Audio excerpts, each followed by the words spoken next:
Hey, I'm just trying to live my life as a normal kid, but some people still see me as the famous JC, and you're watching Jose Calamari. What's up, YouTube? I'm JC, and you're watching Jose Calamari. Welcome back to another video on the channel, bro. Welcome back to some more, well, me being me, bro. But we reacting to another video today, bro. We had got Mr. Nightmare 4 days ago. So I'm filming this video. This is the latest video he got on his channel. Sorry. I'm a bit tired, man. I've been filming for YouTube, been up all day watching, Seattle dominate. I'm filming this video on, what day am I filming this video? A little quick dates. Just to let you know, November 9th. Okay, so just dominated, and we're leading the division. I'm feeling good. I decided to film a couple of videos, handful of videos, and this is the last video I want to do tonight, bro. But this is the last video that Mr. Nightmare dropped. Okay, 4 very scary true highway horror stories. Okay, 4 of them. Usually there's 3. So without further ado, let's jump right into these 4 scary highway horror stories. Now, driving on the highway at night, guys, got to be a terrifying thing, y'all. You're driving, back to a destination. It's nighttime. You have your high beams on, if it's necessary. If not, your regular beams on. You gotta be aware of what you're driving, how you're driving. A lot of people driving around you. And you gotta also keep in mind, you never know who's plotting on you while you're driving home. Like, you don't know if there's somebody faking to be a hitchhiker, bro, so they can kill you. You don't know if, somebody, is leading you to an ambush, or they faking like their cars broke down so like they can rob you.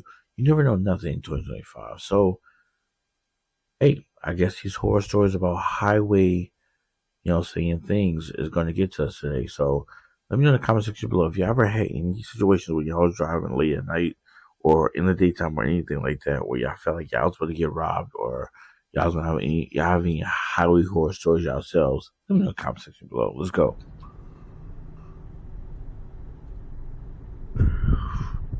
Mr. Morris, story number 1. Let's get it in. There's a quick check off the highway not too far away from where I live. It's the only thing open 24/7 in my rural, middle-of-nowhere town. Okay. It's about a 25-minute drive if I'm speeding, which I usually am. So to translate for all you city folk, it's basically right next door. Right. My sleep schedule is beyond atrocious, so I've Mine used that too right quick now. check more than a handful of times. Sure. I like to think I'm pretty generic looking and nondescript, meaning I blend in well. But it wouldn't surprise me if some of the late night workers recognize me by now. Okay. This happened just last week, so most of the details are still painfully fresh in my mind. It was past midnight, and I was coding on my laptop. My productivity and focus peak between the hours of 9 p.m. and 3 a.m., so I was in that flow state that any hard worker craves. Okay. The problem with late night grinding is that you go from perfectly comfortable to dying of hunger in a matter of minutes, which is exactly what prompted me to shut things down and grab something to eat around the reasonable. Okay, so at this point, bro, if you know that's how you're moving, nigga, go to Walmart or ask a family member. If you're not with a family member, ask, find a designated time where you wake up in the daytime, go to Walmart, go to your nearest snack store, buy your snacks in the daytime, go sleep the rest of the daytime, and then go when you're at night, go in hard with your work, grab your snacks. You know what I mean? Don't wait until it's time. Like, bro, what are we talking about? You gonna wait till later, bro, when you're hungry to go out late instead of just having your snacks already ready? Is your door locked? Safe and sound? Hour of 2 a.m. Just so you have an understanding of everything, I should mention that the highway leading to the quick check is more of a local road than an interstate, so it's usually pretty dead. The ride there was relatively uneventful. Right. I pulled into the quick check, ordered a sandwich from one of the counters, and roamed the aisles while I waited. A sandwich? The mix of caffeine I'm usually stimmed out on, and the ADHD I was born with, makes it difficult for me to sit still, so I was just kind of pacing around one of the corners of the store when I noticed something. Okay. Facing one of the refrigerators that lined the back of the store was a person sitting crisscross on the ground. It was such an odd sight that I initially overlooked it and snapped my head. The nigga, I have never seen someone in a grocery store. It don't have to be 3 in the morning, let alone like in a regular grocery store. Never in my life have I seen someone sitting down crisscross. Y'all don't know what that means? It's when a nigga is have their legs crossed together, bro, in a meditation pose. You never seen that? Okay, you never seen that shit? Type in crisscross leg sitting, bro. And then you'll be wondering why the fuck is somebody doing that in a grocery store? Background to make sure I hadn't imagined it. And I hadn't. There was Right. literally a person sitting on the ground at the end of the aisle, facing the refrigerator like he was examining it. I couldn't see anything other than the brown coat and jeans he was wearing. I needed to get That has a better look nothing at to this do guy. with you. At his face at least. So I walked a few aisles down. My plan was to turn the corner really quickly, get a good look at him, then turn back up one of the aisles, ideally before he noticed me looking.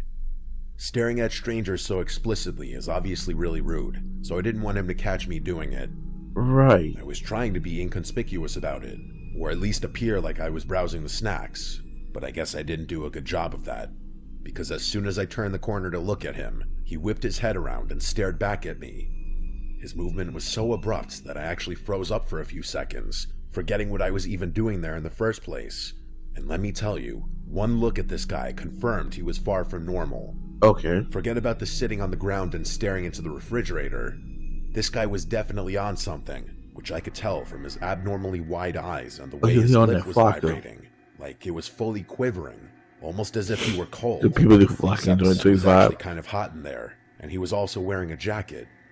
His posture was all twisted up too, like he was straining instead of sitting, if that makes any sense.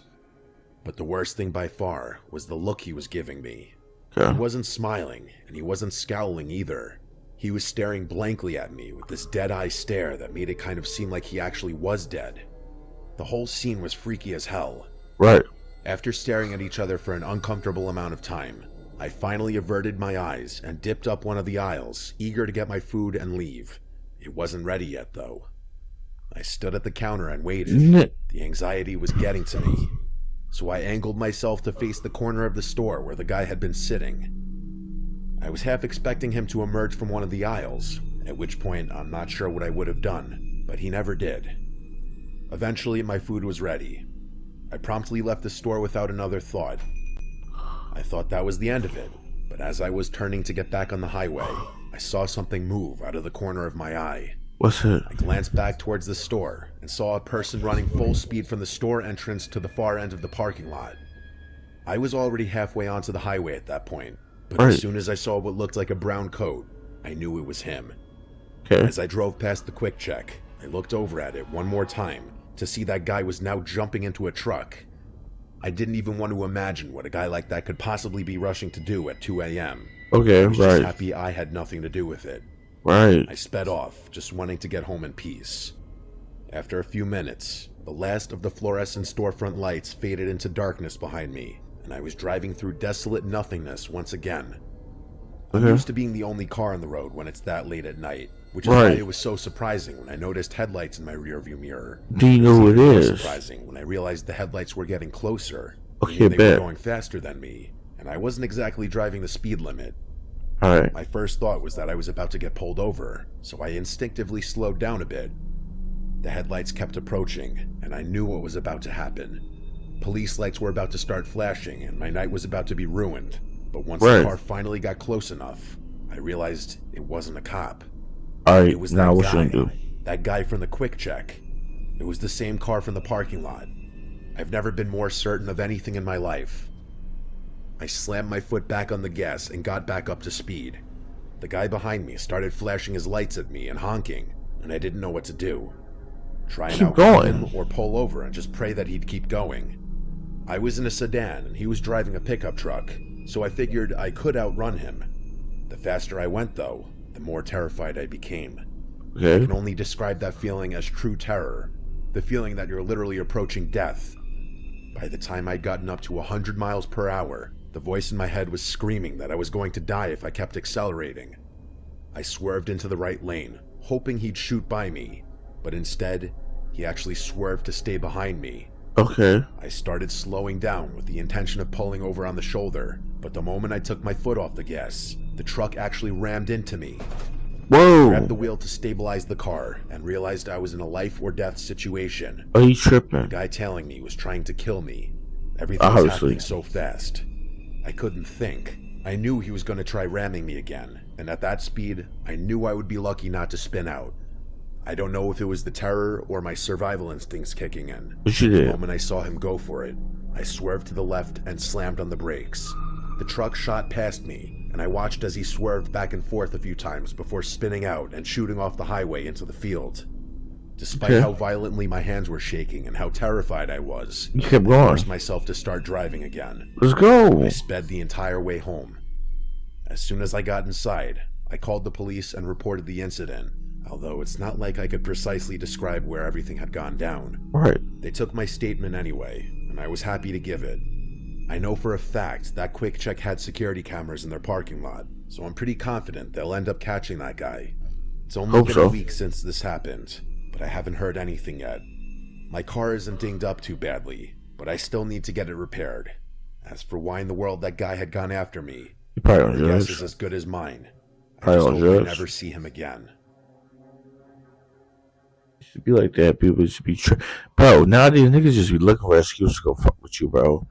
They literally just be on drugs. They just be having This a bad happened time. in the They summer looking for an of excuse to come 2022. fuck with you. I was 25 and working what I guess you'd call an unusual logistics job. Okay. I was hauling refurbished electronics and custom PC parts for this last mile delivery startup that was trying to compete with Amazon in weird rural markets. Okay. The routes were long and completely erratic. Sometimes I'd be driving for 12 hours straight, often through the night, hitting these remote parts of the Southwest that most delivery companies refuse to touch. The pay was decent enough to make it worth it, and I didn't mind the long drive since I had grown up in a road tripping type family. Okay. This particular night, I was deep into the final leg of a Phoenix to Lovington run. It was around 1 in the morning, and I was winding through this desolate stretch of Route 82, past the outskirts of Lincoln National Forest in southern New Mexico. If you've never driven through that area at night, it's hard to describe how isolated it feels. The road is narrow and poorly lit. You might see another car every 20 or 30 minutes if you're lucky, but here's Like the thing that. about that particular stretch. It's also the only accessible route cutting through the area for miles. The GPS alternatives would add like 2 hours to the trip, winding you way north through Carrizozo or something like that. So if you needed to get from point A to point B in that part of New Mexico, you pretty much have to take Route 82. Okay. Anyway, I was listening to some true crime podcasts when I Of rounded course. this bend and saw a red hatchback awkwardly pulled onto the gravel shoulder with its hazards flashing. I slowed down a bit out of habit. As I got closer, my headlights illuminated a woman standing next to the car. She trying to rob Her you? phone high in the air like she was Try trying to rob catch you? a signal. Try to My rob you? first instinct was to just drive past. That's what I would I'm do. not heartless, but I'm also not naive about the kinds of situations you can walk into in that part of the state. Okay, bro, nigga, if you like me and you're watching you watching true crime podcast, bro, you know how niggas be moving nowadays. You know how niggas will fake like they in some situation, and they have their boyfriends and some other lady cousin waiting behind the scenes. I already see. Date at that time of night. But then I started thinking about my own girlfriend or my sister and how I would want someone to stop if they were Of stranded. course, in you the can start middle thinking of like nowhere. that. Plus, I wasn't completely defenseless. I had a Glock 43 holstered just under my steering column. Never explicitly got permission from the company to arm myself, but But you given some did. of the areas we delivered to, it seems like common sense to me. I Hmm. slowed down and cracked the passenger window a couple inches. Okay. The woman, who didn't seem much older than me, rushed over immediately and tried my passenger door handle, which was locked. She said she needed a ride to the nearest gas station and claimed her car had just died and she couldn't get anyone on the phone. Her voice had this jittery quality to it, like she was either really stressed or maybe on something. I hesitated for a few seconds. The situation felt a little off, but Yeah. what tipped the scale was knowing I had a firearm within reach. I Right. figured if things got sketchy, I'd be able to handle myself. So what So I happened? unlocked the door. She got in quickly and gave me this vague and slightly slurred "thank you so much" without really looking at me. The way she slurred her words made me think she was drunk or maybe a little tipsy, which I made me a mean, little sure. cautious. Before driving away, I asked her some obvious questions. Had she hit something, or did the engine cut out, that sort of thing. But she kept deflecting, repeatedly asking me to just drive. Hell Nothing no. she said really made sense, and I was leaning towards kicking her out of my car the more she talked. I was about to make a decision when I glanced over at her car one more time. To my horror, a man stepped out from behind it like he had been hiding there the whole time. The adrenaline started to kick, and I turned to face forward. There was another figure that had stepped directly in front of the road, about 50 feet in front of us. Run over Something that. long in his hands, maybe a bat or a pipe. Run over Couldn't tell him. exactly. He started moving toward my car, and that's when my survival instinct took over. I floored it. I didn't even try to be subtle about it. The woman whipped around to look back and immediately started yelling. Then she reached down and started digging around in her purse for something. I had a feeling I knew what she was looking for. Right. So before things could escalate, I yelled at her to freeze and drew my gun. I didn't point it at her, but instead just rested it on the steering wheel so she could see it. Whatever she had been reaching for, she stopped immediately. Get out. I told her not to move, and she didn't. To my surprise, she stopped talking too. She just stared straight ahead with this expression Good I couldn't job. read. Luckily for her, we were less than 30 minutes from Artesia. After a somewhat tense half hour, I pulled into a gas station. Why would you keep her in There the were two car? other vehicles in the lot, both big rigs. I told her to get out. She refused at first and gave me some stupid reason I can't remember, but I leaned across her, yanked the passenger door open, and basically forced her out of the truck. Okay. She stumbled back and fell onto the pavement, all the while yelling something completely incomprehensible. Man, Someone you're started out of here, jogging coach. over, probably one of the truckers, and I could already envision the accusations that were about to fly. Right. All that guy had seen was me throwing a woman out of the car, and I didn't want to Exactly. deal with the situation for a second longer, so I didn't. I yelled out a warning to him about her ill intentions, but that was all I was going to do. Then I peeled out of the lot before that guy could approach me and didn't look back. Okay. I drove to another gas station and started filling my tank. Then I walked over to the passenger side to inspect the seat. Buried between the seat cushions was a burner phone battery and a sealed pack of zip ties. I didn't even want to think about it. I tossed all of it in the trash and got back on the road, eager to be done with the journey. I never reported any of it, not to the police and definitely not to my company. Not because I didn't think You're it was lucky. worth reporting, but because, You're lucky, sir. legally speaking, I didn't really want to explain to a bunch of cops why I was driving around armed or why I'd physically removed someone from my car. I'm not going to get into it, but you can connect the dots on that one yourself. One thing's for sure, though. Being armed that night may have very well saved my life. It did. W story. Hell yeah. Alright guys, I'm resetting my camera. Alright guys, we're back. This happened about 3 years ago when my husband and I were driving cross country from Utah Right. to Georgia. Although the route we had mapped out wasn't the most direct, it passed through some places my husband really wanted to visit. The downside of that, though, was that we'd be cutting through some pretty desolate stretches of highway. The worst part was this section of western Kansas along US Route 400, basically 100 miles of nothing but farmland. We'd been driving for most of the day, and I had fallen asleep in the passenger seat sometime around sunset. I'm one of those people who can sleep anywhere in a moving car, so I was out cold for a few hours. Around 10 at night, I woke up to the car slowing down and realized my husband had pulled into this tiny gas station off the side of the shit. highway. My husband said he was going to grab some snacks and fill up the tank. I figured it might have been my last chance for a while to use a real bathroom, so I got out and headed inside. I didn't bother bringing my phone or purse with me. I mean, I was just going to be in and out, so I didn't really see the need. The cashier was this older guy who didn't even look up when I walked in. The bathrooms were tucked down this narrow side hallway toward the back of the store. As I opened the women's restroom door, I almost bumped right into this woman who was coming out of one of the stalls, which wouldn't have been that noteworthy were it not for what she looked like. She had messy, unkempt gray hair that frankly looked kind of disgusting and Damn. oddly sticky. She was also wearing these foam flip-flops that made this soft slapping sound when she walked. As if that wasn't bizarre enough, what stood out the most was this thick purple and green coat she was wrapped in. Okay. Let me remind you, we were in Kansas in the middle of summer, and it was Right. probably 80 degrees out. Oh, hell She was no. carrying Red this tied-up flags. plastic grocery bag, and when she saw me, she just stared. Not like a normal, oh, excuse me kind of look, but this locked-on stare that felt weirdly expectant, like she was waiting for me to say or do something specific. I didn't know what I was expected to do, so I just gave her a polite nod and tried to step around her, but she didn't exactly rush to let me through. I Heard it. figured that was the end of it, that she'd leave me and I could get on with my life. But no. No. Instead of leaving, the woman actually turned around to follow me and stepped toward the sink area. But she didn't turn on the water or look in the mirror or do any of the normal things you do at a sink. She just stood there with her arms at her sides, like she was again waiting for me to do something. I was already feeling uneasy, so I went into the nearest stall and locked it.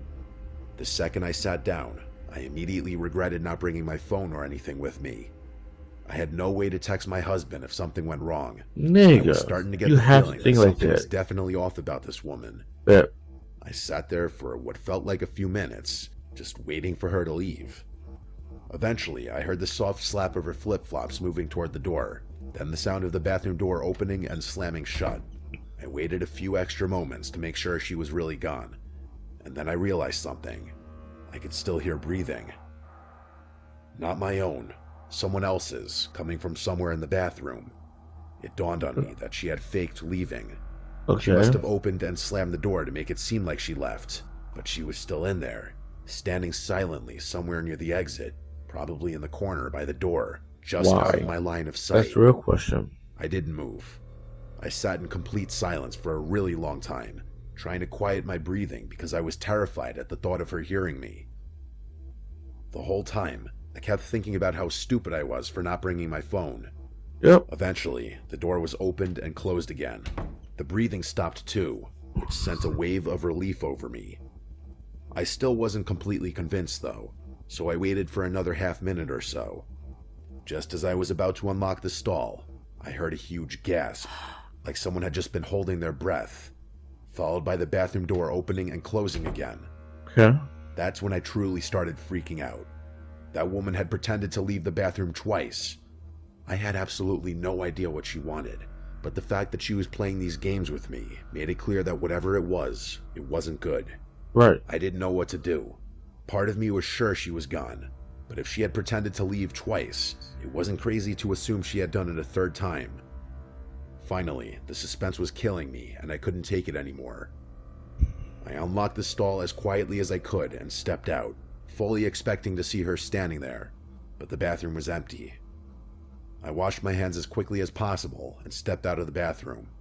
I had no idea where the woman had gone or if she was waiting for me somewhere else in the store. When I got back to the main part of the store, there was this large man checking out at the counter. Okay. I lingered by one of the racks near the front until he finished his transaction and walked out. Then I used him as cover to exit the store. I figured if the woman was waiting outside, at least there would be another person around. Part of me thought I was being overly paranoid, but that thought was shattered the moment I stepped outside. As soon as I exited the store, I saw her again. She was lingering off to the side of the front entrance of the store. Oh, she not trying to this time stop. clearly glaring at me. She was holding something in her hand that I couldn't quite make out. It looked like a knife, but I wasn't sure. The way she was holding it, though, and the way she was slightly crouched, like she was preparing to spring, honestly made it seem like she was about to attack me. I prepared myself to have to scream or run or even fight, but instead of moving towards me, the woman quickly turned and walked around the side of the building toward the back. I ran to our car and got in as fast as I could. My husband looked confused and asked what had taken me so long. I told him I'd explain once we were back on the road. He didn't question me and just pulled away. As we were leaving, I looked back and saw the woman standing at the edge of the building, watching our car. I don't know why, but seeing her made me so unsettled and uncomfortable. I told my husband everything, and he kinda got mad at me for not bringing my phone with me to call him for help, which was fair. But that was that, and the two of us agreed to try and forget about the whole thing and go back to enjoying ourselves. Right. I will say that I don't use roadside restrooms anymore, which I'm not in the I wouldn't. slightest bit upset about.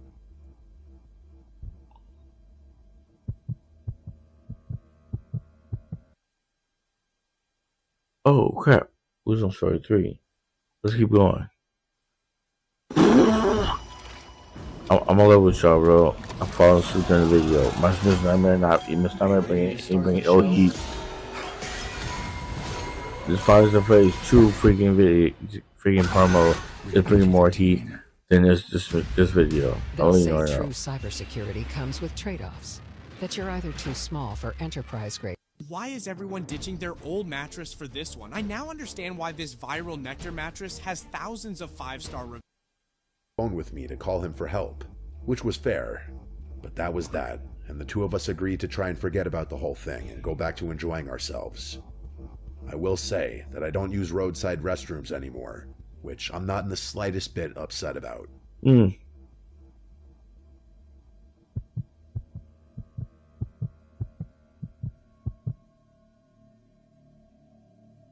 This happened to me in 2020.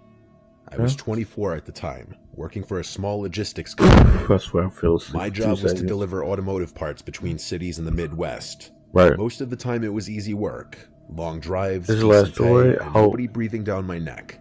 But that job is also the reason I will never stop at a highway rest area after dark again. Okay, tell me what happened. It was mid-January, freezing cold. The kind of night where even the dashboard lights feel too bright. Hell no. I was driving along the I-80 heading east from Des Moines, on my way to deliver a package to Davenport. The drive was about 3.5 hours. I'd left around 8 p.m., and by 10:30 I was in the middle of nowhere. Just the sound of the tires on the asphalt and the occasional semi blowing by in the opposite lane. Around that time, I started to get really drowsy. My eyelids felt heavy, and I could feel myself zoning out. I spotted one of those blue rest area 1 mile signs and decided to pull off for a few minutes to stretch my legs and grab a drink from the vending machine. The rest stop looked completely deserted. A few dim streetlights, a small brick building with restrooms, and about a dozen parking spaces. Only one other vehicle was there, an old white van parked way off at the end of the lot, lights off. I parked under one of the lights, locked the truck, and went inside. The men's room smelled faintly of cleaning solution and mildew. The heater was making a weird rattling noise. I washed my face with cold water to wake up, and when I looked up into the mirror, I thought I heard the door open behind me. I turned, but no one was there. I stood still for a second, just listening, but there was nothing but the hum of the heater. I figured it was just the wind, and finished up quickly. When I stepped outside, I noticed something that made me stop. The white van's headlights were now on. The engine wasn't running, but the lights were on. I didn't remember hearing it start. I got this bad feeling immediately. I unlocked my truck fast, then I climbed in and started the engine. I pulled out of the parking space and headed toward the exit. You got you get bad feeling. As I did, the van's lights suddenly shut off again. I remember thinking maybe someone was sleeping in there and just accidentally hit the lights. But as I got back on the highway, I kept checking my mirrors. For about 5 minutes, nothing happened. Then, in the distance behind me, I saw headlights. 2 small dots getting closer. It was the van. At first, I wasn't sure, but as it got closer, I could see it was the same boxy white van. No company logo, no side windows, just a dirty cargo van. It caught up to me fast and got right on my tail. I was already going about 75, but the van stayed inches behind my bumper. Then it switched lanes, sped up beside me, and matched my speed. The driver rolled down his window halfway. I could barely see his face, just a shadow and maybe a baseball cap. He motioned for me to roll mine down, but I didn't. He kept gesturing and then pointed at my truck bed, like he was trying to tell me something was wrong. At first, I hesitated. Maybe one of my straps had come loose or something fell out, but then I noticed something that didn't make sense. There was nothing in the bed of the truck. It was completely empty. That's when I realized he wasn't trying to warn me. I kept driving, pretending not to notice him, but he started honking and drifting closer to my lane. I swerved slightly to keep distance, and he sped ahead, cutting in front of me. For a second, I thought he was going to slam on the brakes, but then, without warning, he veered onto the shoulder and came to a full stop. I flew past him, my heart pounding. I stayed in the fast lane, going nearly 90 now, just trying to get away. A few seconds later, I checked my mirror again. The van was back on the road. It followed me for another 20 miles. Sometimes it would fade back until I couldn't see it, then out of nowhere it would speed up again and appear right behind me. I decided I needed to stop somewhere public. The next sign said there was a truck stop 5 miles ahead. I took that exit first, pulled into the lot, and parked right under a bright light near the diesel pumps. There were a few semis lined up, and I could see a few drivers inside through the windows of the diner next door. The van didn't pull in immediately. I waited maybe 2 minutes. Then it came slowly up the ramp and into the lot. I got out of my truck and headed straight into the diner. As soon as I walked in, the bell above the door rang, and the woman behind the counter looked up. She was maybe in her 50s. I told her that a van had been following me for the last half hour, and she must have seen how shaken I was because she called over the trucker sitting at the counter. Nice. This guy stood up. Huge guy. Flannel shirt, gray beard. He walked outside with me, and the second we stepped out, we saw the van idling at the far end of the lot, just sitting there, facing my truck. The trucker muttered something like, "Yeah, that ain't good," and told me to go back inside. He walked straight toward the van. I didn't hear what he said, but a few seconds later, the van suddenly reversed, swung around, and peeled out of the lot, heading back toward the highway. The trucker came back, shaking his head. He said there were 2 guys in there, both wearing hoodies, both just staring straight ahead, not saying a word. Right. I stayed in that diner for almost an hour, until I was sure they were gone. I finished the rest of my drive with my eyes glued to the rearview mirror. When I got back to Davenport, I parked under the hotel lights and checked my truck. Everything was fine, but there were 2 smudges on the tailgate, like someone had tried to open it with dirty hands.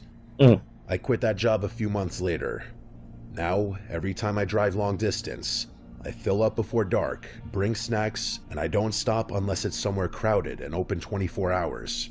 Because I know for a fact, if I had rolled down that window or pulled over when they told me to, I wouldn't be here telling this story. Trying to tell you. Alright, guys. Here's buddies. I literally was falling asleep as the last story was getting told. I'm about to end this here and fall asleep. I'm out of it. I'm completely KO, bro. I hope you guys enjoyed this game, bro. Until next time, guys. I'm falling asleep. I mean, until next time, guys, I'm JC. And you watch those come on. Hope you enjoyed the video, man. I'm sorry my reaction's kind of out of it. Tired. I'll wake back up and react to the video. Man, we'll see you next time. Okay.